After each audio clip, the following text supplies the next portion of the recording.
Hello, everybody. Welcome to another episode of the Alpha Narrative, fresh off the Porrada Cup III Tournament last Saturday. Let's quickly welcome our guests. We have Jay Cobby with us. Hi, Jay. What's up? How are we doing? Very well, very well. And we have Jay Herridge with us as well. How are you, Jay? I'm good, thank you. Yourself? I'm very well. Cool. So let's get into it. Do you guys want to start off? Somebody wants to start off. Let's start with Saturday, perhaps, Jay. Last weekend, had the pleasure of being the referee for half the matches, and there were some exciting upsets that happened, which was quite interesting to see. It's funny how the guy no one's ever heard of managed to beat everyone else, which is always the beauty of jiu-jitsu when the underdog comes in and smashes everyone. That is true. I don't think any of us expected Mohammed Aftaranov to take home the whole thing. Yeah, no, I think it was pretty unheard of by most people, it seemed to be. To be fair, when you have a surname like Khabib's, then you kind of Yeah. it's a bit concerning when you see that guy in the bracket sometimes. Yes, he has a surname similar to Khabib. On one of the Instagram posts I put Khabib 3.0. He messaged me 30 seconds later, take that off. So I don't think he likes that. Khabib's gonna come for him. The whole Dagestani camp's gonna come find him. That is true. But I think that was a very solid performance by him. What do you guys think? He put on a clinic, to be fair. He beat the favourite, Cristiano, and managed to beat guys as good as Oscar, who's very good as well. He just could be the next big thing to come out of Europe. Yes, I think so. He's very young, right? Only 23. Was it? Yeah, he is. He's quite young. I think early 20s. But what impressed me was how dominant he was with his performances. Like, I think he submitted everybody. Yeah, at least once. At least once. Yeah, I think so. As far as matches I reffed, at least he submitted everyone and made it look a lot easier than we thought it'd be. I think his heel hook seemed to be one of his strongest points. Yeah, that first heel hook was in like 30 seconds on the match, I think, and that was a shock, especially to referee, off that guard pull. It was fun to watch. Yeah, he was. I think the first guy he fought was Mark Hibbard. He was very good. Very good. Yeah, he's very good. And I thought he'd be one of the favourites to win the category, in my opinion, as well. Oh, did you? I thought because he's very good grappler. Mark, yes? Yes. Oh, yes. I think so. From a very, I think very underrated. I would say Mark is very underrated. Yeah. But Mohammed just literally came in like a buzzsaw. Yeah, it shows there's levels to the sport. No matter how good you are, there's always a bigger fish. True. So he submitted Mark, I think it was heel hook And first round. And rear naked second round. Yes, rear naked in the second round. Yeah, that was quite decisive. Was that the same as with Cristiano as well? Was it heel hook, then rear naked? I'm not sure. I wasn't there for that match, but if he can heel up Cristiano, who's a very good leg locker himself, then that shows the levels there are to the sport. Yes, no, definitely. He got Cristiano with a first round heel hook. Second round, he got him with a rear naked choke. Very clinical. Took his back. Perfect rear naked. I mean, were you not refereeing for that one, Jay? No. Last match I refed was Oscar's match. Oh, I see. The first match. That was against the same guy, right? Mohammed Aftaranov, the first match. Yeah, I think so. Oh, yeah. I think that's the one you refereed. Yeah. I mean, he got him with a necktie choke, head and arm choke. He got Oscar. Yeah, and Oscar looked very, what's the word? Very tired. This rule set's quite a boring rule set to compete under as well. 21 minutes of grappling against someone just as good as you, if not better. So this Alpha rule set's very a mental game as well, and just a technical game. Yeah, I think so. I think it's you got to be strategic with your energy, I think. And mentally tough as well to fight someone who you just submitted or they just submitted you. Oh yeah. Go again 3 times, possibly the same opponent. You got to be mentally ready for that. You got to be. It's an mental endurance, and you have to plan those 7 minutes, I think, quite well. You do. Then when he fought Cristiano, he fought him the first. Yes, it was a heel hook, then a rear naked. and then it was I think it was the final with Chris Wojcik. You guys, Yeah. He's also very good as well. Chris Wojcik's really, really good. Has some really good performances over the past year at the highest levels. So it's such a surprise to see. Considering the difference in weight as well, I'm not exactly sure what difference there were, but I'm sure Chris was significantly lighter, so that's very impressive to at least get a round on him. yeah, I think so. I think Chris was at least, I would say, 7 to 10 kilos at least, a bit lighter. Yeah. But what a tactician! What a amazing technical display by a much lighter guy. I think he won a round on Mohammed after Arnav. I don't know if you know that, Jay. Yeah. Okay. Yeah, didn't see that match. That was the final. Yeah. First round, he heel hooked him. Mohammed heel hooked Chris Wojcik literally in the first 2 minutes. Second round, he won that round. Chris Wojcik won that round. So the intensity, you could feel it in that third round. They both wanted it really bad. Yeah. Non-stop action and a really, really solid final round. But Which round was the draw in points? I think the draw was the second. And that's what went to Chris, wasn't it? Yeah, the commentators, the referee asked the commentators who should get that. And I think we all said, yeah, that was definitely Chris's round. He was attacking a bit more. Yeah. Then the third round was also a draw. I think Mohammed tried a few more, was a bit more attacking on that one. So they gave it to Mohammed. So it was 1-2 to Mohammed. Yeah. Very impressive, though. Very impressive by Chris. So. Even the opponent Chris had in the first round was surprisingly tough competitor. I thought Chris would walk through him, but he gave a good match, and so I gave the first round to him because he was a lot more.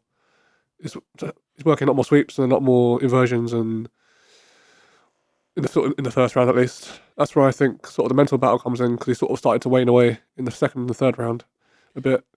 Yeah. Who did he fight in the first round, Jay? I forgot the guy's name. I'm not good with names. Yeah, no, it was Blonde. Was he blonde? I don't know. I'm terrible with names. I've lost it as well. Terrible with names. Oh gosh, we should know this, right? It was only a week ago. I'm bad at names. I can't remember anyone's name. Oh no, it was the guy Piotr Frokowicz from Poland, right? Piotr.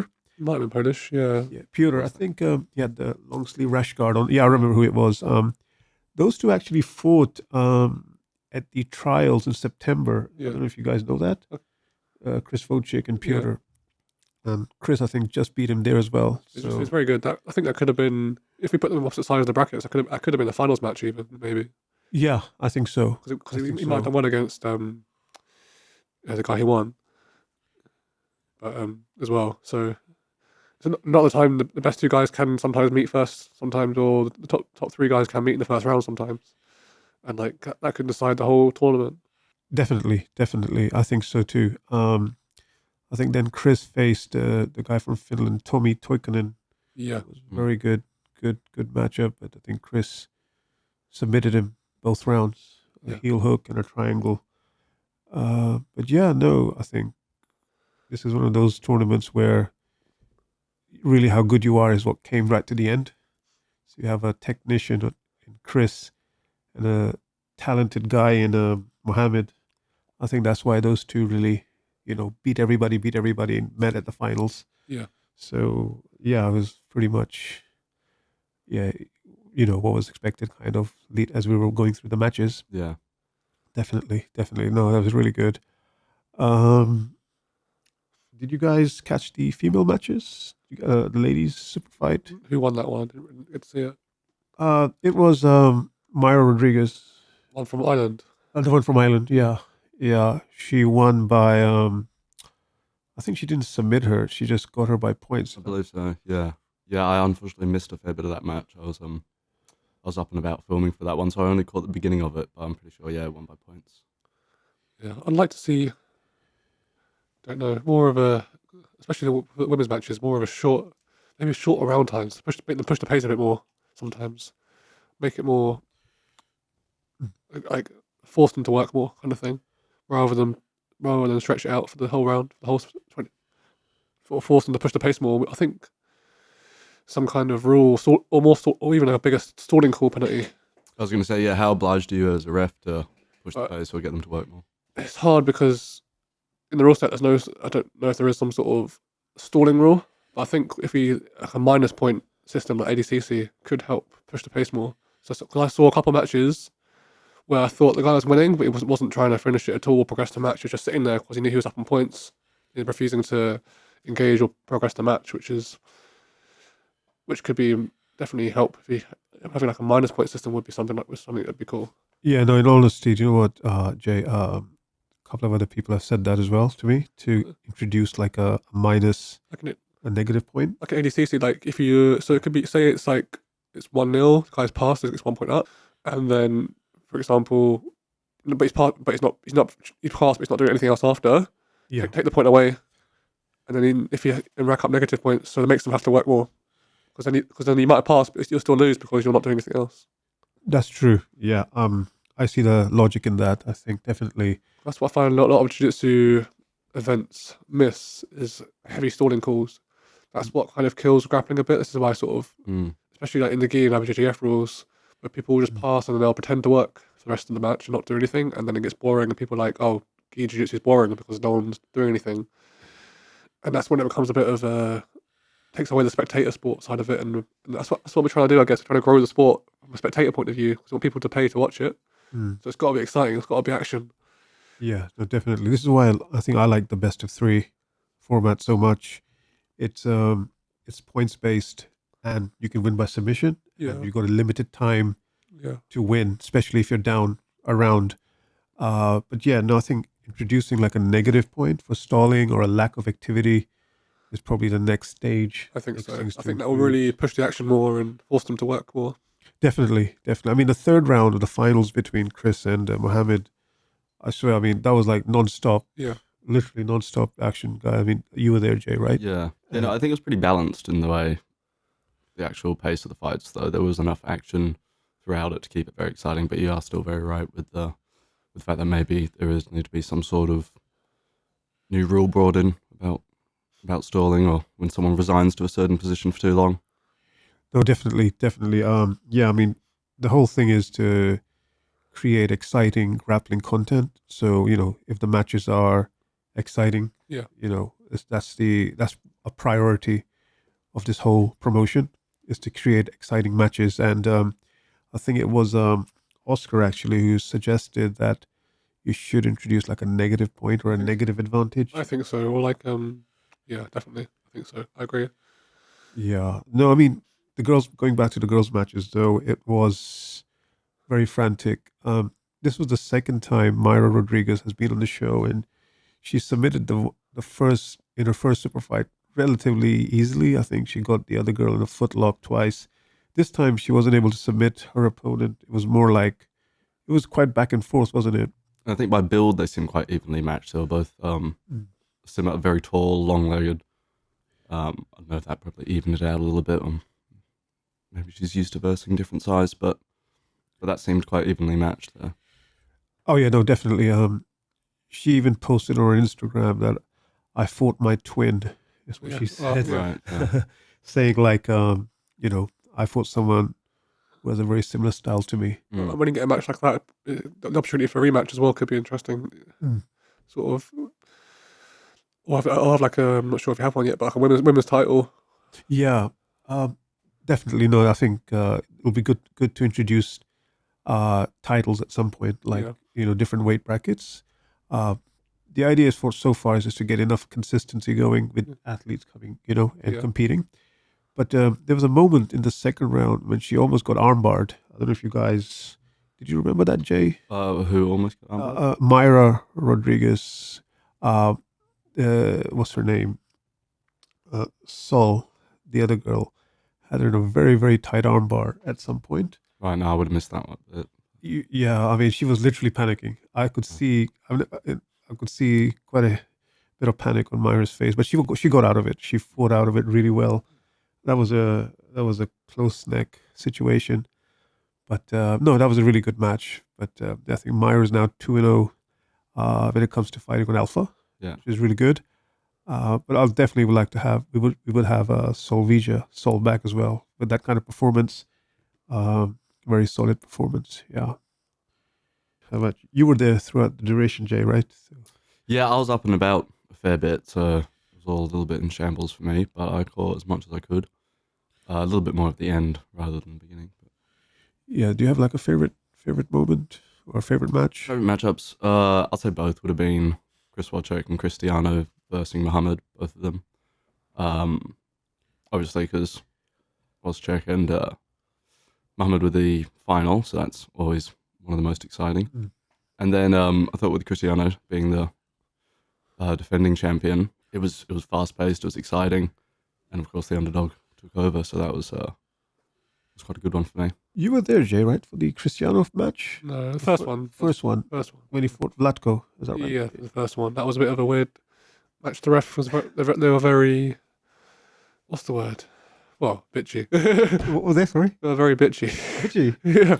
Can you elaborate, They please? didn't seem to like each other very much. Yeah, they had fought before on the combat jiu-jitsu show. Yeah, I think they had a little bit of differences there. They didn't seem to like each other very much, and not arguing in that match. I had to try and Oh, really? me being 74 kilos and them being 100 kilos. It was if I had to break them up in a fist fight, what would I do? Oh, yeah. I think But they were Jay will help in. Jay, you'll jump in, right? You'll put your Lumix down. grabbing each other's fingers and all sorts, and Oh, really? a lot of dirty fighting, and it's hard to what's the word? It wasn't any major cheating, but they just didn't like each other at all, and they were doing everything to get at each other, and then there's a proper rivalry going on there. Why do you think that is, Jay? Why do you think I mean, was there what do you think was the reason of that rivalry? Why is one of them starting it, or What was the history? He said they had a combat jiu-jitsu match. Yeah, they had a combat one, and I think Cristiano's always a little bit cheeky, isn't he? So I think he had that same sort of persona in the last fight. I'm not sure how well Vlatko took it. So in this one, I think they had not true animosity towards each other or anything, but a little bit of back and forth. That's another match I'd like to see, sort of like as a finals match as well, if they made it that far through. Sort of put these rivalries sort of to meet the final where they're already warmed up, ready to go, and dislike each other. Yeah, and that's using their differences against them or for them for entertainment purposes. Yeah. I think Cristiano's beaten twice already. That's twice now because he beat him the other weekend. Yeah. So, but yeah, I sense Cristiano understands the benefits of having a rivalry going, because he tried to start one. Were you there for the last Porrada Cup, Jay? Last December? That was when he fought Max Pickerton, and then they had a bit of a tiff as well. Yeah. Cristiano's a bit of a, what's the word? Not a drama queen, but what is he? Sorry, can you repeat that? A diva. Cristiano's a bit of a diva. Yeah, I mean, he not in a bad way. I think the sport needs it. Yeah, it's true, right? I asked him what happened with why do you keep calling out Max? I don't know if you remember, you were there, Jay, when in Battle Zone he goes, "Where's Max?" And Max was there in the Battle Zone in February. Yeah. He's called out Max a few times, and I asked him, "What's the reason of doing that?" He goes, "Oh, I'm trying to instigate a rivalry." I mean, so I mean that's marketing, right? Yeah, he gets eyes on it. That's a way of marketing. Would you agree, Jay? Exactly, diva behavior. Diva behavior, yeah. Yeah. But we need some more divas in the sport. Which jiu-jitsu people are too serious. Very too serious. That's why people watch UFC. You've got personalities. You've got Sean Strickland. You've got Colby. You've got guys who are entertaining on the mic and entertaining in the cage or on the mats in the ring. They're performers, aren't they? That's why WWE is so popular, because fights are fake. They're not real, but it's entertaining. That's why people watch John Wick, or people watch action films. It's not real, but it's entertaining to watch. And so I think people were like, "Oh, the sports is about respect. It's about all this." I don't think it is. Go back to the old days, the Gracie days, like all these gym storming and Gracie challenges and all this. I think sport needs that excitement back to it, and we should stop taking ourselves so seriously, and have a bit of. That's why Alpha's good. Alpha's got the opportunity to become like that, because you've got the press conferences, you've got the interviews, you've got all this stuff. I think can I just ask though, what do you guys think of the press conference? I know we had obviously some sound issues. Were you there for the press conference, Jay? Yeah, I feel like maybe it needs to be done the day before, or you think so? Yeah, or something like that, because I feel like on the day before gives them a day to sort of like, what's the word? Think about what each other has said and bring it into the match, and gives them a chance to sort of work up your opponent a bit and play some mind games. True. I think a day before press conference, but I quite like the idea of the press conference. I mean, the feedback I got from the fighters, they said that was a good idea. The face-offs, the press conference. So yeah, the idea is to do it again, like each show. I feel like as a show, Alpha has the most potential to be a big show, biggest potential. It's just need the right personalities and fighters. So sometimes it's not always about who's the best. Sometimes it's about who's the most exciting on the mic and on the mat. I agree. Who's going to bring in the pay-per-views? Who's going to bring in the people to come watch? Like the people who are most exciting. And I think that's what it needs now. Needs the personalities and needs the exciting fighters. People who are going to push the pace. People who are going to put on the good matches. No, I completely agree. I think giving a lot of these people that have been on the Alpha, like nobody really knew Cristiano that well before he's been on all 5 Alpha shows since the first one. I think 4. This is his 4th one. So I'm really happy. In a way, it's good that these guys are building their brands and being known more, getting sponsorships or whatever from other places. So no, definitely. I mean, I think the press conference was good, and yeah, I agree. It's not about being the best because the best changes almost every 6 months, doesn't it? Yeah, it's always like I could beat you today. You could beat me tomorrow, and it's not always like I've fought guys. They beat me before. I beat them. Like for example, one guy, especially like Will K. I fought him before. He's very good. Who's that? Will K. He's a black belt as well. Okay. He's very good. We both fought each other once each. We both armbarred each other. So I've armbarred him the first time. He armbarred me the second time. But it's just that creates some excitement. Goes down to the day. That's on the day I was better, and the second day he was better. So like, just depends on. So sometimes we can get there. Yeah, I agree. I think you had a bit of a rivalry with the guy from London Grapple. You fought him a few times, Jay. I've noticed. I forgot his name. He was here on the first Dungeon Wars. I don't know if you know who I'm talking about. London Grapple guy, short. What's his name? Oh gosh. You fought him a few times, right? You beaten him, I think, like 2 or 3 times on other tournaments, not shows, tournaments. Don't know. Gosh, forgot his name. I've competed with so many different people. I'm not sure. I know, but that was I think that was like a semi-rivalry you had, because I think he beat you once, but then you beat him 2 or 3 more times. A guy from London Grapple, really good guy, short. We talked about him on the first podcast. You even mentioned him. It was like not you mentioned him, or it was the other guy. I forgot his name, but Not sure.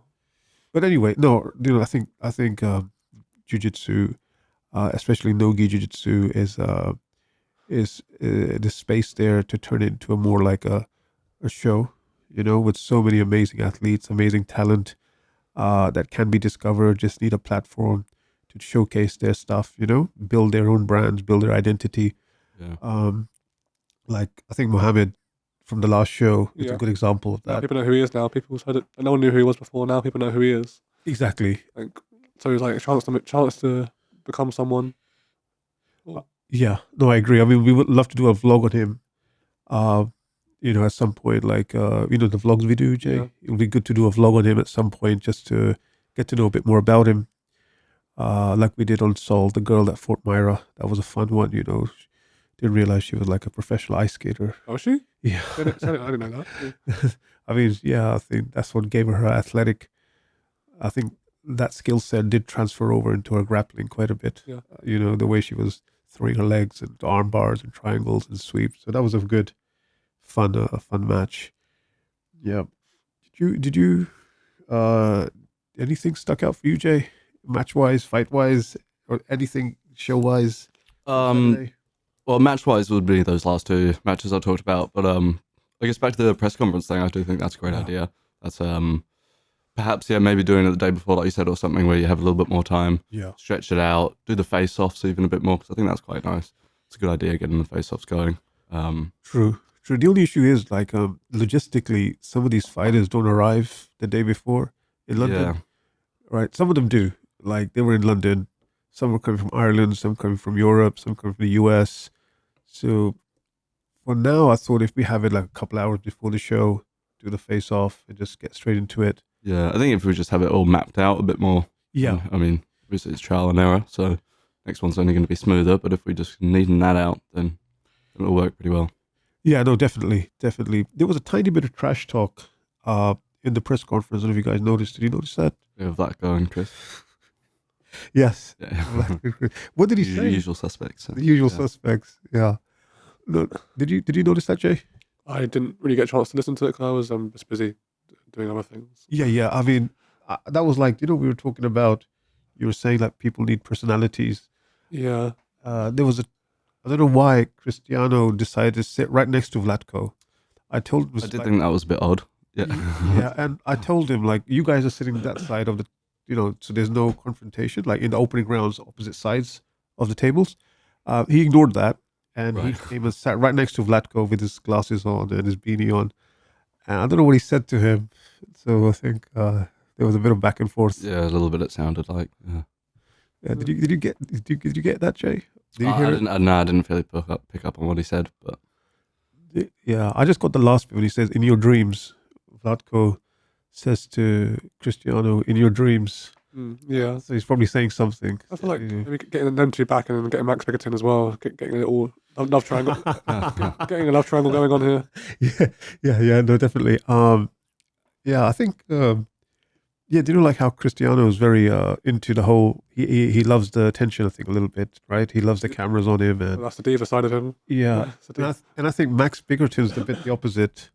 Max is definitely an introvert. He's introvert, right? Very introvert. Yeah, but when I feel like when introverts, what's the word? When you make them switch a bit, that's when they really show their true side a bit.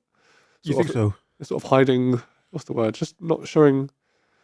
Sort of like they're calm, and then suddenly, boom! Yes. Yeah. Like you're gonna hear a lot of anger and rage. It's just going to burst out. It's gonna burst out in one big swoop, and then Oh gosh. that's what we need to get these guys going.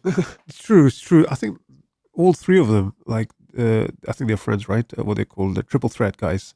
Silvio, Jorgen.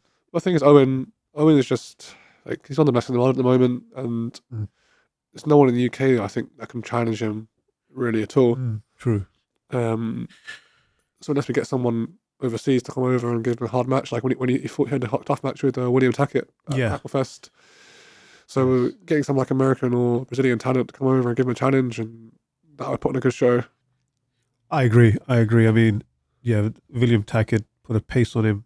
I think that's what you were there, right, Jay? You were there? Yeah, I saw that match. Will Tackett was just pace, and I thought Owen wasn't sort of ready for that, especially at 88 kilos, that sort of weight class, under 90. The guys are usually a lot slower and a lot more pressure based, and that's where Owen shined at ADCC Worlds. But that's like, what do you think got him though? Was it like the feel like pressure or watching like the match, relentlessness? Watching the match, I feel like Will trained for Owen. Oh, really? I feel like he trained to tackle Owen's game, and he trained for him, which is doable when you're fighting one guy on one day, whereas in the tournament you're fighting different people. True. But when you have one match in one day, you can train and get a camp ready for the opponent you're fighting. Whereas I sort of felt like Owen went in thinking his game would work, which is a very good game. I've trained with him a lot over the years, and his leg lock game is world class. It is. I mean, so you thought? Yeah, I saw highlights of that match, and I also think Owen was pretty much trying what he normally tries, which usually works. It usually works, yeah. And when you got someone who's trained just for you, yeah. He got a whole game plan to nullify your game when obviously that game plan worked. True. It's a bit different. It's very different, very different. So maybe Owen switched it up a bit, or he's got a very versatile game though. People think he's just a leg locker. He's got a very good back take game. He's got a very good passing game. He's got pretty good wrestling as well. He's a well-rounded grappler, but I feel like he plays his A game, which is leg locks, and then Will just kind of trained to deal with his A game. Yeah. I think he did. He just literally neutralized a lot of Eogan's attacks and just literally put the pressure on him and pace on him. Owen. Yeah. Eogan? Owen. Owen. It's Irish spelling. Oh yeah. I still call him Egan for some reason. But no. They're calling him Egan at ADCC. Egan Egan, really? Wow. Yeah. I mean, do you think things will go different in a rematch, Jay? I think so. That'd be a good rematch to have. They might even meet at ADCC. Yes. As far as I'm aware, Owen's already got an invite. So Has he? I think, as far as I'm aware, yeah. So they might meet at ADCC Worlds. I think if Will, I don't think Will won the last trials because Jacob Couch won it. So if Will wins the next trials, Yes. or gets an invite, Mm. maybe he might get an invite, he might not. But it'd be a good rematch to see. What do you guys think if like Eogan fought Mohammed Aftaranov, the winner? I think Owen would submit him back with these. You think so? Well, with the same style, leg lock he strategy? You think definitely so? would. Owen's just, it takes a very special athlete to beat Owen. True. It takes, obviously Mohammed's got potential. He's very young. He's got years ahead of him. But I think because the way, especially how Owen tapped out Cristiano twice. He has with these in the same day. He got Cristiano. Yeah, he got the other guy. Yeah, it was a battle zone. Yeah, I feel like you can't. You have to be you have to be another level to beat someone like Owen. Owen's up there, the best in the world. He is. Very talented, very underrated, I think, as well. A lot of people don't know how long he's been in the game. I think I feel like Owen's been around for quite a long time. I think, you know. Yeah, Owen's just got very good recently, and I think no one in the UK or even Europe can really challenge him. Yeah, no, definitely. He's been very quietly grinding away, and I think now he's getting his props. He's been a lot busier this year. He's opened his own club and things like that, so it's a lot of work running a club. Well, that's what comes. If you win, you get as far as you do, as he has done in ADCC. Opportunities will come, seminars, invitation for workshops.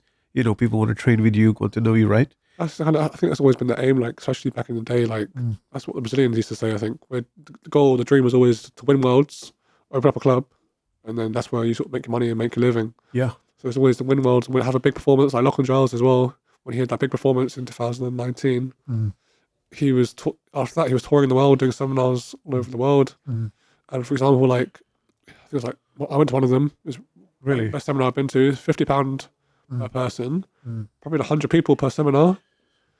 So what's that? £5,000? Wow. Per seminar. Wow, So say the gym he runs it out takes $1,000 or £2,000. So it's £3,000 for a couple hours work. No, absolutely. Yeah. So, I think the opportunities come, but I think the challenge is to stick with them, like year 1, year 3, year 5. If you know what I mean, like staying consistently. It does take a lot out of you, I think, time-wise, right? You got your Monday to Sundays pretty much booked, sometimes months in advance. So I'm hoping Owen is able to, keep up with the pace of the demand and everything. It's very much like being a musician, I guess. Because you tour the world. Like if a band or you're a singer, you get popular. Yes. You're touring every day for pretty much all years. People don't realize it's still a full-time job, really. Yeah, no, definitely. I think it's a great thing. Jiu-jitsu athletes can make a living or have the options of making a living out of it now. It's very hard, but still possible. It's very hard. Like you have to be again like one of the best in the world to be able to do it. True. Whereas like if you're a musician, you just need a decent fan base. Somewhere to be able to do that. I think it's easier now, though, don't you think, than it was, say, 5 years ago, 10 years ago. Now you have a bit more, options perhaps to make a living and put yourself out there a bit more. You also have a lot more people doing it as well. Yeah. That's where the money's at what point does that overtake the other? That's when the money's going to come in, and the more popular the sport gets. That's why these events such as Alpha are so important. Is because it gives the platform for the sport to grow. Oh, absolutely. I couldn't agree more. If it grows the right way, I think everybody can win, that's definitely true. Like, if we can turn jiu-jitsu into what karate was maybe in the 80s or 90s, like, that'd be ideal, because in a way it's just adult karate. It's just adult karate. Yeah. You're just doing adult karate. And like you said before, it's personalities, having people being a bit more performers that's going to bring more eyes on it, even just for someone who's more of a general viewer. For example, there's a lot of hobbyists doing jiu-jitsu, and there's probably more hobbyists than our competitors, and it's creating... Exactly. a sport that's entertaining and open for hobbyists to come and train. And yeah, so I feel like we need to make jiu-jitsu like karate. I think it's in the process. You got a lot of people trying to do that. I think loads of new promotions I'm noticing are coming up. But it's not. I just feel with these things, it's like consistency, just being consistent. Whatever you do, I think consistency is the key. So consistency, as in like if you're promoting shows, you got to be consistently promoting them. Knocking them out. Otherwise, you're just another flash in the pan. So yeah, I mean, as long as there's consistency, I think shows will come. More people will get known. I mean, going back to Cristiano, he's being invited quite a bit now. He was in San Francisco for a seminar, for a workshop. He's invited to a few other places. So he really manages his Instagram very well, very wisely. Cristiano was already like a top level competitor already, because he was already winning, like he won Brazilieros at purple belt. Yeah, He's already winning these big IBJJF comps. he was. I Yeah, feel like that doesn't always get you no, it doesn't. recognition, Yeah, because I've noticed, like I know people who've won worlds multiple times. No one knows who they are. true. Whereas if you fight on Polaris or Grapple Fest, Mm.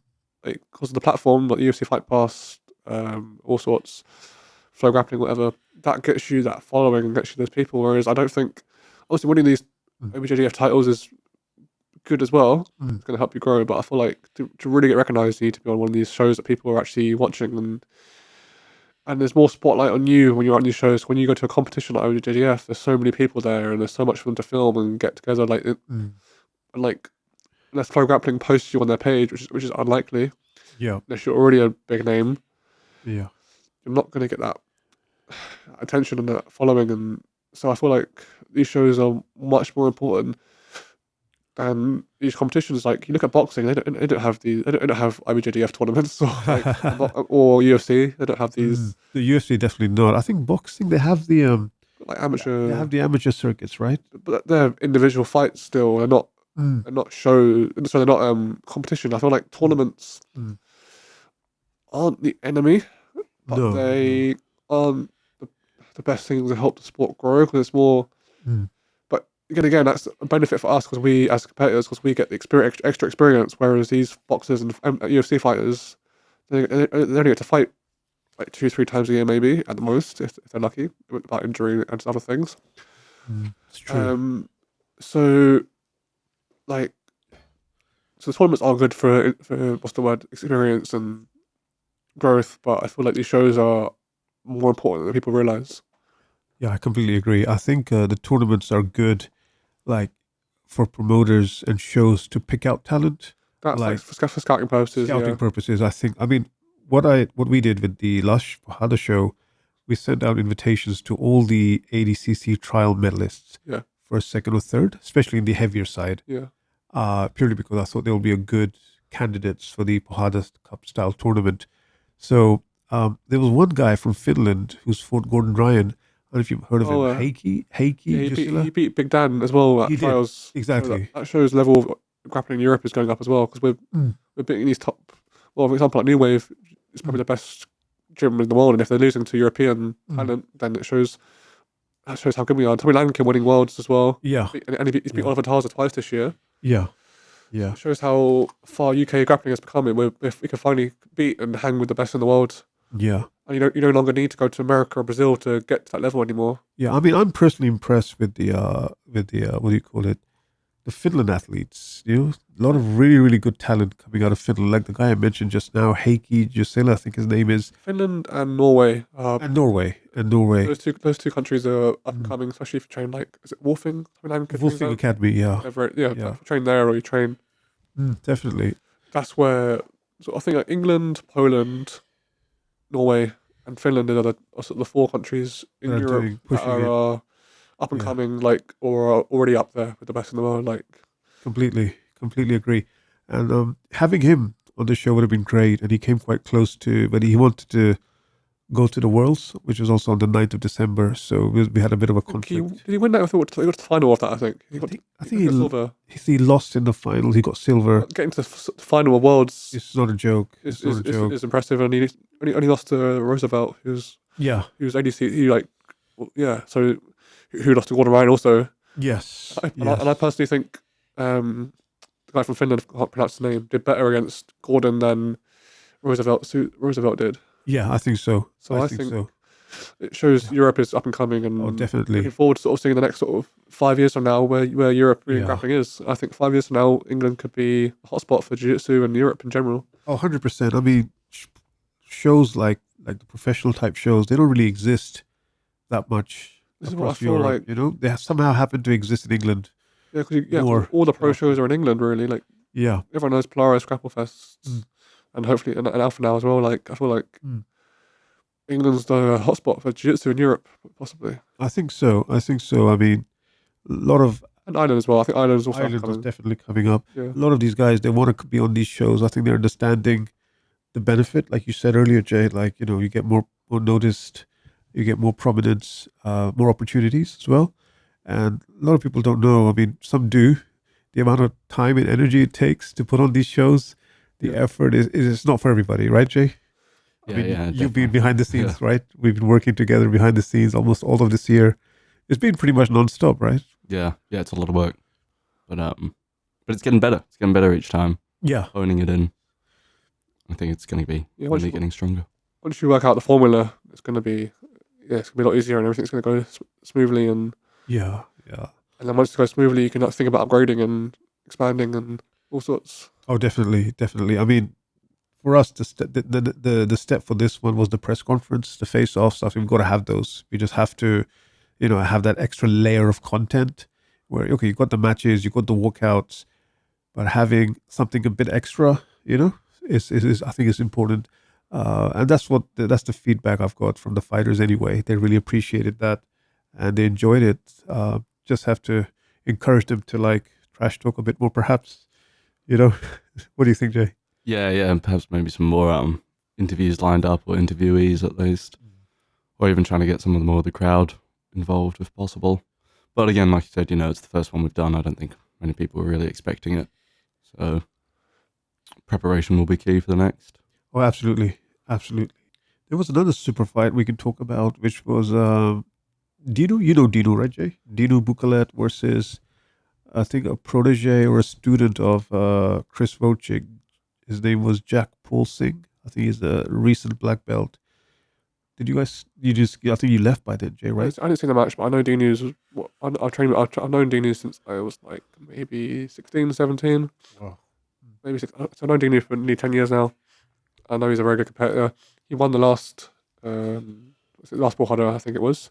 He did. He beat Hedge in the finals. That was a very sort of close match as well. Were you refereeing? No, you were. You were refereeing. I was refereeing that one, but Dino's a very good competitor. He's very well rounded. He's comfortable in every sort of position. He's fought at the highest levels. I think he got bronze or silver at Euros recently as well. I think so. Yeah. So he's a very good competitor and he's very experienced. And another guy always puts on a good match as well. I've never seen him have a boring match. No, I don't think so. I mean, his match on Saturday was pretty much more or less one-sided. Finished, submitted Jack Paul Singh, rear naked choke, I think both times quite easily. Yeah, and he's training a lot under grapple with Ross Nichols. And yeah, he's been around for a while, hasn't he, Dino, I think. He's very consistent. He's from Romania, but I think he moved over here probably about 10 years ago now. And he's maybe longer, I don't know. I've known him 10 years. Very dedicated to the sport. I think he's got instructionals and loads of content on YouTube, and he really loves what he does. He's a very nice guy as well. Like people are like, I'm not sure about Dino because he's very quiet and doesn't really talk to you that much. But if you make the effort to talk to him, he's a very nice guy, and he'll help you out and stuff like that. Like he's one of the people that he's an introvert as well. Like kind of these people that need you need to just give them your time, they'll give you their time back. He's a very helpful. I think that's good. Having good people like that, in the sport is definitely helpful. Helps everybody. I was talking to Oscar Swells leading up to last Saturday. I don't think he'll mind me mentioning this here. I can always edit it out anyway. He was concerned whether it will be safe for him to come to London on Saturday. What do you guys think of that? I mean, I think he was just worried what happened to him at Grapplefest, perhaps. You were there, Jay, right? Yeah, Oscar, aka the Gracie Bar Pinata. He took a beating at Grapplefest. Were you there when that happened? Did you watch any of it? No, I left. Otherwise, I would have. Okay. I would have jumped in and taken them all out one by one. Oh. So you would have defended Oscar. I would have gone full John Wick. You know. start triangling with a suit on and all sorts. And no, but I left by that point because it was Liverpool's like 4 hours from my house. Oh wow! I wanted to go home. Yeah, no, definitely. Do you know what it was about? Like I know they have beef. They have a massive beef. That's beef. Yeah, it's another rivalry we need to get back on the mat. So you need to be taking advantage of these rivalries. You think so? Yeah. Get them back on the mat. Get them a match.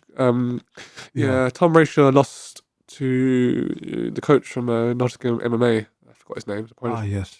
And obviously Oscar's quite a funny guy.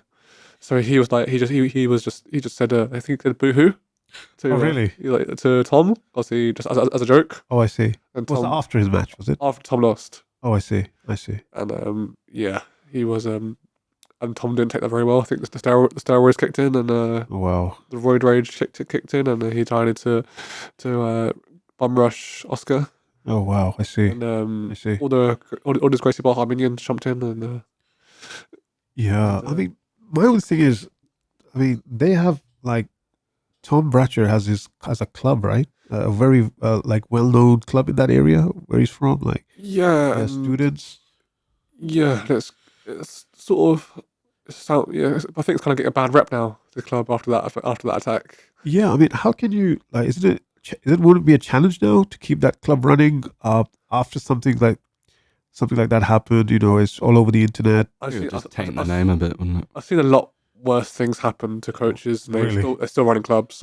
I've seen coaches do some very questionable things and get found out about it, and the club's still running perfectly fine. So I don't think that's going to affect anything. I'd be surprised if it even affects them. Yeah. If anything, it'd just taint the name a bit, but I don't feel that's going to affect anything. He's still Tom Brady is still a very good competitor, and yeah, he's medaled out the biggest comps in the world, and he has.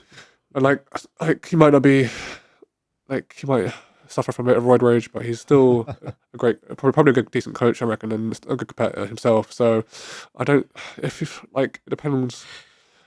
Like for example, like remember back in the day, I think Noyd Irvin. Yeah, he got done for assault. I think. Really? I don't think he did anything, but he was involved. Wow. Some sort of assault. He didn't actually do anything. Like, he didn't. But still, though, the fact he was even there was a bit worrying. But he still produces some of the best competitors in the world. Mm. So where do you draw the line of? Yeah. This guy's an amazing coach. He's going to make me the best in the world. He's going to make me really good. Mm. But he's also a bit of a unlawful abiding citizen. Yes. So where do you draw the line of? I mean, where do you sort of like same way you have like art, like celebrities who aren't the best people. Like where do you separate the art from the artist? Yeah, right. Can you look past that? And it also depends how much of a bad person they are. Really depends what it stretches to. Like R. Kelly, for example. Like I don't listen to him anymore, but his music is amazing and he's a great artist. But as a person, obviously, he's not a nice person at all. And but he made some great music back in the day, and people were separating the art from the artist back then. I don't know if they still are now, because obviously now it's all confirmed, it's all official, he's in prison. Yeah, I mean, correct me if I'm wrong, does Carlos Gracie Jr. still run Gracie Barra? Do you know anything about that? Do you know who Carlos Gracie Jr. is? Is that the same guy who runs the IBJJF as well? Yeah, same guy. Is he still in my days, when I was heavily involved in like IB training, competing, Carlos Gracie Jr. was running Gracie Barra and all the affiliate branches, you know. Is that still the case? Or, I mean, how do they view this? Do you have any, like, how does Gracie Barra as an organization view what happened on Saturday?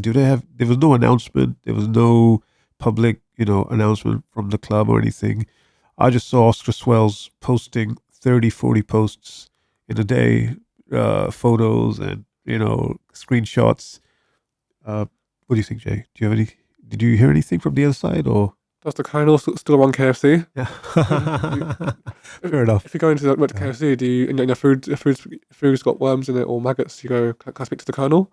Right. I don't think the Colonel's going to really care about your complaint because it's become such a franchise. Yeah. Like, you don't go into McDonald's and be like, can I speak to Ronald McDonald, please? My burger's cold. Yeah. Fair enough. Like, it's such a franchise now. Like, with any franchise, it becomes diluted and it becomes like anyone can open up a Gracie Barra or a Roger Gracie. I think these days. Right. I feel like if you got the money, or Starbucks, I can open up a Starbucks tomorrow. If I have, I think it's 20 grand, maybe more now.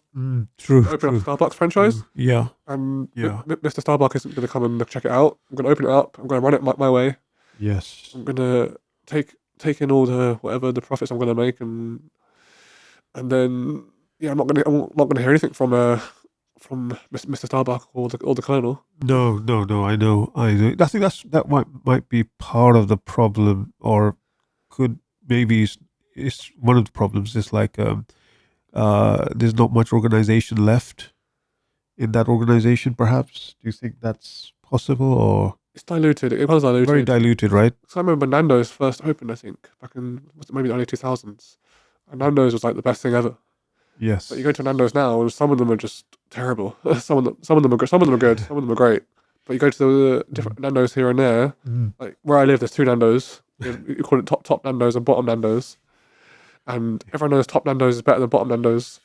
Yeah, but in BJJ, you still have the brands, right? You have Gracie Barra, you have Checkmat, right? Am I right? I feel like Checkmat's the one that's not diluted at all. I feel like so. I think Checkmat's they've kept it internal, like the head, Leo Vieira, it's run by Leo. The Vieira brothers, yeah. Leo Vieira and Rico Vieira.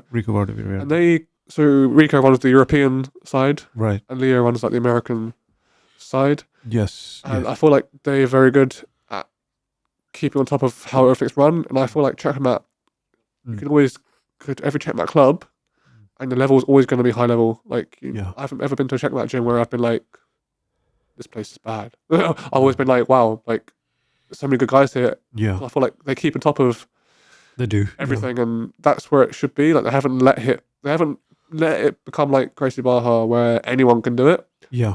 Like, to affiliate with Checkmat, I think it's a bit harder, a bit more. And as soon as, for example, certain people did certain things, they like if you do something they don't like, they all throw you out straight away. They won't let you continue using their name. True. I think they're a lot more militant about it. They are. I mean, there was an incident I think we all know about. I guess we can talk about it really quickly. That happened here, right, Jay? I think. Yeah. What's his name? My memory with names is terrible. Who is it, Jay? Sorry. You know what I'm talking about? Yeah, I know what you're talking about. But, you don't talk about that? Man, we shall not name. Okay, fair enough. Well, something happened, right? Something happened within the Checkmat club. And, within Checkmat, not just the club, the whole network. And it was a club, but obviously, as soon as they found out, within a day, it was like, they put up a post saying, exactly, he's no longer part of us. Yeah, and I remember that post, and I was like quite impressed because I knew the Vieira brothers when they were with the Alliance. I don't know if you know that. They were with the original Jacare, Romero Cavalcante. Well, that's how it was. That's what it was. Big separation happened. Very famous Alliance. separation. Yeah. Andre Gaval was there as well, I think, at Alliance, and they all sort of left, and a lot of them moved to America or moved to wherever they moved to. And the Vieira brothers ended up forming, which is now Checkmat, and they've done a fantastic job. I think networking it, managing it. I mean, Cristiano, he's technically Checkmat. I think Jay, you're Checkmat. Yeah. So Checkmat is I think it's a really, really good, organization. They managed it really well, and the Vieira brothers did a fantastic job. And yet, I'm just mentioning this because going back to what happened with that incident, immediately Checkmat, whoever runs their pages or their platforms, they made a post. Yeah, straight away. We're distancing ourselves from this incident. We're distancing ourselves from this individual, and we're moving on. And I think that reinstalled a lot of their credibility. So sometimes when you have these stray coaches or stray fighters, I think the organization has a responsibility to step in and make the right choice. Whereas, 100%. A similar thing happened at Fight Sports. Really? Fight Sports tried to hide it. Fight Sports tried to hide the incident, and that's when it caused a lot of issues. A lot of people left because I think Cyborg tried to hide it. Fight Sports, is that Cyborg, right? Cyborg. Yeah, Cyborg. and one of the coaches did a similar sort of thing, and they tried to hide it, and that caused a lot of problems. Was it a similar incident to what happened here, or Yeah, really? pretty much exactly the same. Exactly the same. But Yeah. but they tried to hide it rather than Oh, really? when everyone found out, they were like, "How like you hid this? You've what's the word? You covered up for a predator. Like how did like we're not going to be a part of you anymore." So that caused them more damage than it did good by hiding it. If they just straight away said we're going to throw this guy out, people would be like, "Okay, you guys did something about it, but we're going to support you still." Yeah. But because they didn't do anything about it and tried to hide it, we're like, "Well, I don't feel safe working with you anymore, so Oh, I see. we're going to go. We're going to leave." Wow. And it lost a lot of clubs over here that were Fight Sports affiliated. Which clubs were they, though? I mean, which clubs are Fight Sports affiliated? I think everybody's Checkmat, isn't it? Or Well, a lot of people left Fight Sport. I think London Fight Factory were Fight Sports. I don't know if they still are. okay. Well, Mickey Galval was Fight Sports as well. Oh, was he? Yeah, and they left. Oh, wow. Yeah. I think they left. Right. So Mickey Galval, like they lost top competitors like Mickey Galval and under their brand. Right. And like, who else did we have? Like, there's a gym in Croydon. New Wave, not New Wave. NWA. I think it's New Wave. Oh, that was Fight Sport as well? Yeah, the New Wave over here, not the American one. Yeah. Oh, New Wave here. Oh, that was Fight Sport. I think so. They separated themselves straight away. Really? So I feel like it cost Fight Sports probably a lot of money to do that. Better management, organizational management. You gotta talk to all your affiliates. You gotta communicate better. I think that's what Checkmat does quite well. I think. I was speaking to Cristiano. He's very close. He's in good contacts with his coaches, which are all Checkmat. Yeah. He's friends with, I think, your coach, Marco Kaina. Marco, yeah. Marco, he's friends with him as well. So I mean, but yeah, no, I think, I mean, what happened there wasn't great, and really hope these kind of incidences don't repeat themselves. Right? I mean, they always will. I feel like once someone's in a position of power, they tend to abuse it. Yeah.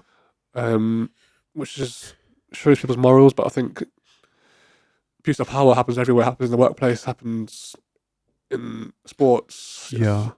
Happens in the celebrity. Like look at celebrities. Happens. You always hear things, and especially a lot of it comes out after they die rather than while they're alive. Like this guy did this. This guy did that. But why wait till they die when they should have to live with the consequences of their actions? Yeah, I completely agree. What were they trying to achieve? Like public place inside an event, 3 or 4 people jumping, one individual, everybody's got their phones out, recording everything. It's like I mean, it's a bit of a sad realization that the world we live in today is a social media generation, and people will film it before intervening. For example, I've seen the other day someone got assaulted on the underground, and no one intervened. Wow, that's a sad world we live in these days, where someone can get assaulted right in front of you, and no one does a thing to change it or action it. And the worst is, well, I mean, if someone feels like they might feel like they want to intervene, but will be the only person to. If you have a whole collective of people doing nothing, they could all instead be putting a little bit of effort in and overcoming it easily. Yeah, rather than each individual worrying about it. Nobody seemed to intervene though, Jay. Right? I mean, going back to that situation at Grapple Fest, nobody kind of stepped in or tried to stop it, or they did eventually, I think, right? Or yeah, but that's what I'm saying. It's the harsh reality of the world we live in. That a guy can get attacked by 10 people, and no one even tries to stop it, or lets him take a beating first and then stops it. But we can. That's the world we live in these days. Yeah, I mean, he was concerned. Oscar was like, I've had him. This is the second time I've had him on Alpha. He was a little bit concerned, like As long as he stays away from the north, he'll be all right. This is exactly what I told him. He wasn't on Alpha. The other guy, was he? No, Tom Bratcher. He's from up north though, so yeah. He's not. But to be honest, we've been speaking. I've been speaking to Tom. I mean, my experience with him has been great. He's very polite, very nice to speak to. We've only exchanged a few messages. From the feeling I got, is he was supposed to fight Cristiano in one of the shows, but unfortunately we couldn't quite make it work. But yeah, I've never had an issue with him. But yeah, these things are hard to wash away. I don't think anybody's forgetting what happened, that anytime soon. Yeah. I don't know if Grapplefest have done anything about it either, if they've tried to ban him or if they've tried to change anything. Yeah. or if they've given him a warning at least. What do you think they will do, Jay? Do you think, in your opinion, what should they do first? What do you think? I feel like Or what could any promotion do in this situation? issue either a statement or just a message saying we don't, like, as a show, we don't tolerate this kind of behavior, and then if this ever happens again, we will be banning people from the show. Like, Yeah. obviously, it's an issue between them two rather than an issue with the team as a whole. Yeah. So, but it's the way it's dealt with by everyone. Because if we have a zero tolerance policy by promotions, people are going to think twice before acting that way. Yeah. For example, like if there was no law system, there's no punishment for theft. Yeah. You'd walk into a shop and you take what you want because there's no punishment for it. There's no consequence. Yes, There true. needs to be a That's consequence true. for the action. There has to be. I think so. A lot of young, impressionable guys train jiu-jitsu. I mean, you got a lot of young students, Jay, right? You've got kids and like teenagers, Teenagers. And and yeah, I try to set a good example for them. So like yeah. I'm very laid back in that sense as well. I try and I'm not a traditional sort of coach. I'm very laid back, but I'm also I have a what's the word? A zero tolerance policy as well. Yeah. I mean, that's what I mean. Like, we have young kids joining the sport. I'm sure some of them, through the grapevine, heard about this. I don't think it's the best impression for young kids to see such things. What's this happening? This happened at a professional BJJ show, If I go back, jiu-jitsu show, if I go back to when I first started, like you go to an MMA show back in the day, like when MMA was sort of first growing over here, like there would be fights breaking out at every MMA show. Wow. Like I remember once it was one MMA show I went to, and people were throwing stuff in the cage and all sorts, and drunk people were just fighting each other. And I think it's always the mentality of you're at a fight show, you want to fight, you get a bit riled up, you want to be. Yeah. But I also think that why are jiu-jitsu people hitting each other? I'm watching them fight, and none of them can throw any punches. Like what are you doing? Like, why aren't you burning each other? Well, at least going for leg attacks, right? If jiu-jitsu works, why aren't you burning each other? Why are you ground pounding? Yeah, why aren't you trying to invert into cross ashi? Like you can't punch anyway. Like Oscar pretty much came out unharmed. Like he got a couple bruises, but he pretty much came out unscathed. And when you got 10 guys attacking you, you thought he'd come out bloody and bruised, and he came out like looking like he had a fresh shower and a groom. Yeah, he fought though, right? After that happened, Yeah, he was fine. Yeah, he was fine. I spoke to him about it. He was all right. Yeah, he is. Like, they can't punch. Why are these guys punching? Why? Like it doesn't make any sense. Like you train grappling. Like imagine like if they were all like if they were 5 guys, one on each limb, one on his neck, one on his arm, one on his leg. That would be more effective, right? Fight over. Oscar isn't doing anything, but they're like, no, let's punch this guy. Let's punch this guy. Oh gosh. Yeah, no, I know. It's like makes no sense.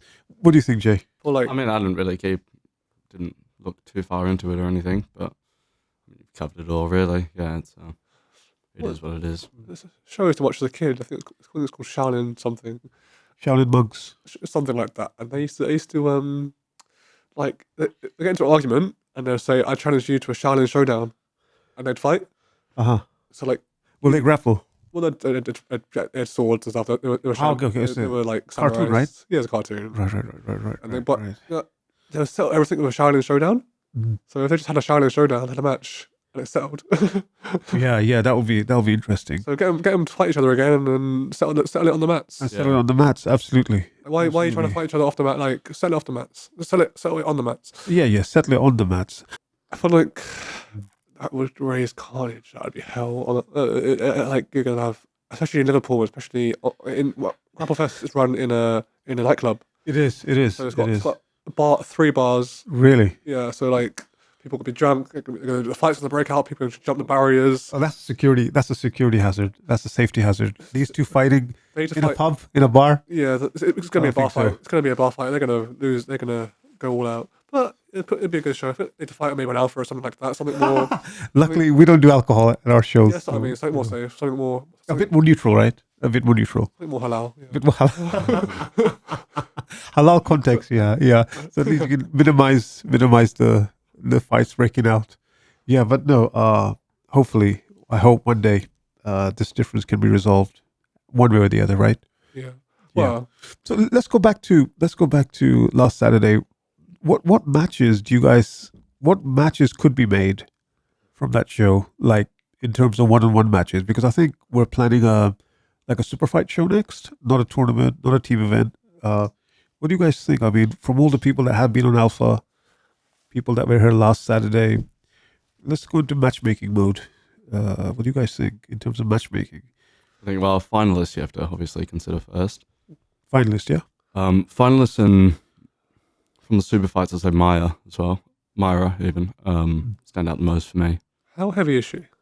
She's, I think, oh gosh. For bad asking a woman about her weight. Yeah, this is the part we definitely have to edit. I have no idea. I don't remember. Because I think of some good matchups. You don't want to guess a woman's weight, especially on this kind of a situation. You know. What was their weight class though that they fought at though?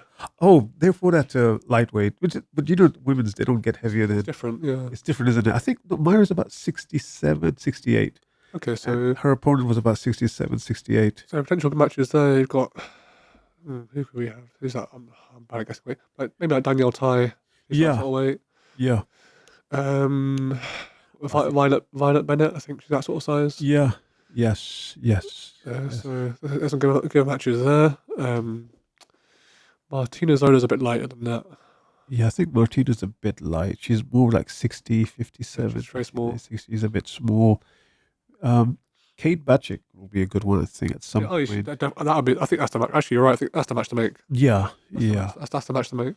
I know they both were supposed to fight at the Combat Jiu-Jitsu show under Combat Jiu-Jitsu rules. I think that rule set, Kate takes that because she's a pro MMA fighter. So Yeah. I think she takes that rule set. So I think Definitely. that's when rule sets come into play to affect fights results. 100%. So But Myra's very game.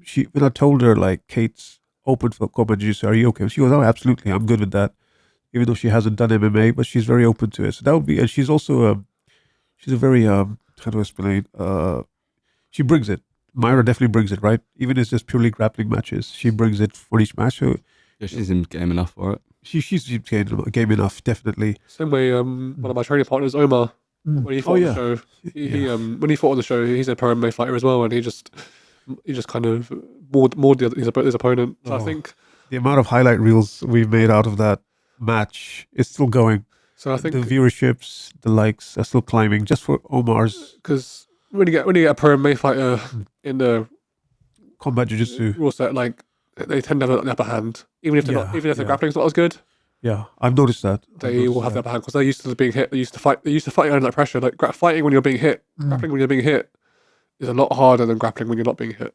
True. You can't play guard as well. You can't do a lot of stuff. You can't really be on the bottom as such. Like because punching upwards isn't going to do anything really, apart from get you armbarred. The Combat Jiu-Jitsu show we did in June, Oscar Swells versus Samuel Carras. I don't know if you were there, Jay, right? You were refereeing, I think. No, I was injured that one. I think. Okay. I know. I was on my birthday, so I was on holiday. I think. Yeah, I remember. And Samuel Carras has had MMA experience. He's had a few MMA fights, and Oscar hadn't. But Oscar was very keen. Let's do it. Combat Jiu-Jitsu rules. I don't know, and the outcome was pretty much one-sided. You had the MMA guy with an amazing wrestling background pounding. I think he had his back for a bit, wasn't he? Yeah, landed so many clean strikes. It was pretty much very one-sided. But yeah, no, going back to what you said, Jay, like having that MMA mindset really does play into Combat Jiu-Jitsu. You definitely are, coming in prepared to get hit, continue grappling while getting hit, so definitely. Yeah. But one match we could make, or could be made after Saturday, maybe a rematch between Chris Wojcik versus Mohammed Aftaranov. Different opponents first. Yeah. And if they both win their matches, then have them fight again. If not, because it could also bring another new name to the table. True. So I think give them both different opponents first. Yeah. If they both win, put them together again. Yeah. If one of them loses, put the two winners of that together, basically. No, absolutely. The reason I said that is because that final was so closely contested, right? I think they'll both. Whoever you give them, I think they'll both win. But I feel like just to spice it up a little bit, prolong it a bit. Yeah. I mean, Cristiano's been messaging me quite a bit. Did Cristiano get a rematch with Mohammed? Did he get to fight Chris Wojcik? He didn't, and that would be a good fight. Maybe put that on. You think so? Yeah. Maybe them two. Yeah. Then if Cristiano wins that per se, then give him the rematch against Mohammed. Yeah, So just creating a bit more of a build up. Cristiano is, one of the nicest guys, fun guys, I would say, to work with. Having him on the Alpha show is a really fun exercise. Working with him, he promotes himself well, he promotes the show well. But him versus Chris would be a fun match. Actually wanted to see on the tournament. Yeah, and what was the other one I wanted to see? Like Jay just said, I think Chris Voschek and Cristiano would be a good one. See the other side to it. Obviously, who's better is going to come through, and then if you get that Chris Yeah. and Muhammad again, then that would be great. But if not, then I think it'd be just as exciting with whoever else can make it up there. Sure. One match I want to see, or have been thinking about, is Samuel Karas versus Muhammad. You remember Samuel? Yeah, that'd be interesting because he just came off a loss as well from the last Alpha. Who was that against? That was a Battle Zone show. So he fought a team of 3 guys. His team versus team. So I mean, they both have similar styles as well. You said he was having some time off, wasn't he? Yeah, he's probably going to be coming back this next year. So him versus Muhammad, that'll be a fun match. Definitely, that'll be good. I do see probably want to tune up before then, though, wouldn't you? Probably. I do see similarities in their styles, so that would be a fun match to watch. Cristiano versus Oscar could be a fun match. Yeah, they haven't fought each other before? I don't think so. They both seem quite keen. Yeah, I mean that would make sense, though. That would make sense. It's good to keep this, like, making these matches just so we get more options going. Yeah, that would be good. And one more match I was thinking is like Mark Hibbard versus Tommy. Remember Tommy Toikkonen? The guy from Finland. That would be a fun match. That would be a good match. Yeah, it was a shame. I kind of wished I had seen a little bit more of Mark, considering how just because I did the vlog on him. So it was a bit of a shame to see. I mean, he was first up with Muhammad to begin with, her. Yeah. So, unfortunately took him out pretty quick. So that'd be good to see him matched up with someone else. At least get to see him showcase his skill set a bit more on an Alpha show. I think so too. Yeah, I mean, it is a bit unfortunate when we were doing the brackets. There's not a lot out there on Muhammad, so I thought this will be a fairly even match. Mark Hibbard versus Muhammad Afroranov, I was thinking, okay, these two will be a good challenge, but I mean, who knew the guy nobody heard of is going to slice through the whole tournament in such dominant fashion? It's really, I mean, very impressive, right? Very impressive young man. And the camp he trains out of, obviously, Straight Blast Gym, Conor McGregor's coach, John Kavanagh. So it all makes sense, the way, the experience, the knowledge, everything came through. Yeah. Yeah, I mean, the guy is only a brown belt, but he went through 1, 2, almost all black belts. Submitted all black belts. So yeah, that's just a testimony of who he is and where his mind is and everything. Yeah. Well-deserved champ, for sure. Very much so. Would love to have him back. One of the interesting things about this, when someone's had that sort of a dominant performance like he did on Saturday, you want to go out and find him a new challenge, or find him a better challenge or a bigger challenge. Of course, if he's up for it as well. So that's like a fun exercise to do, is to find new challenges for these dominant, such a dominant athlete or a dominant fighter like Muhammad. So that's something we want to do, definitely. Yeah. And also for Myra, I think she needs she definitely needs a challenge as well now, right? What do you think? Yeah, 100%. Did you say that Myra fights out of Ireland as well? Yeah, she does. Team Hino, I think, is the name of the club. Right. But yeah, I think she's obviously from Brazil, fighting out of Ireland, lives there with her husband, Vlatko, the guy who was in the tournament as well. Yeah. But yeah, no, she's also, I think they just take training very seriously in Ireland, Yeah. They travel, they train, they compete. So that's really good. I'm happy seeing these two,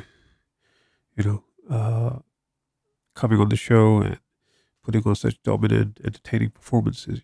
Mm. Yeah. Did you see the women's match? Do you remember it? Only a little bit of the beginning. I missed most of it, unfortunately. Yeah, I mean, she's posted many times on her Instagram how evenly contested it was, and this was her biggest challenge and best challenge. It's good to hear that. Like, it shows we're doing something right, Yeah. finding opponents for people, matching people up. So Being a super fight as well. yeah, It needs to be. So yeah, very very even match, and these two did not stop. They went at it, tooth and nail. Attacking, very fast paced. A lot of scrambles, a lot of submission attempts.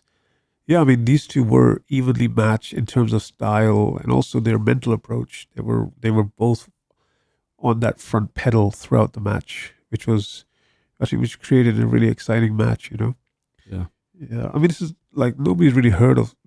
I'm sure people have heard of Solveja or Sol, but it's good to discover these talents. Through Alpha Grappling, you can discover new talents, you can discover new people, and yeah, a lot of them told me how this was a brand new experience for them. So Yeah, it's good to have a good balance of people who are recurring fighters and mix in new ones as well. So keeping that balance will be good, and I think we've already got that. But in the end, I mean, it's kind of good for myself. I saw the finalist matches. what did you make of the final, though? You saw the final, right? Yeah, You just yeah. watched it. That's one I saw most of.